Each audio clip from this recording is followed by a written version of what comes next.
Qor parchalarini sinchiklab ko'zdan kechirgan har bir kishi ularning turli shaklda ekaniga guvoh bo'ladi. Hisob-kitoblarga ko'ra, 1 kubometr qor taxminan 350 million qor parchasini sig'dira oladi.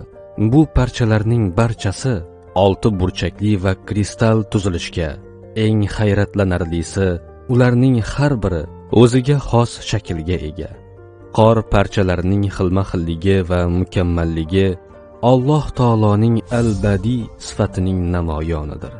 Zero Alloh har bir narsani hikmat ila yaratgan al-hakim bo'lgan zotdir.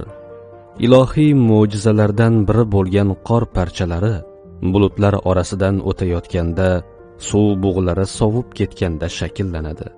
Uzoq yillar davomida qor parchalarining tuzilishi olimlar e'tiborini tortib keladi.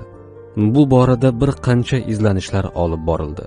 Natijada bitta qor parchasi 200 dan ortiq muz kristallaridan tashkil topgan kristallar uyumi ekani aniqlandi.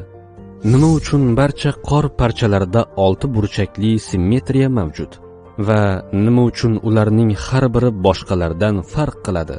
Nima uchun ularning qirralari tekis emas, balki burchakli? Butun dunyo olimlari hali ham shu savollarga javob topishga harakat qilmoqdalar. Albatta, Alloh taolo cheksiz qudrat sohibi va har bir narsaning yaratuvchisidir.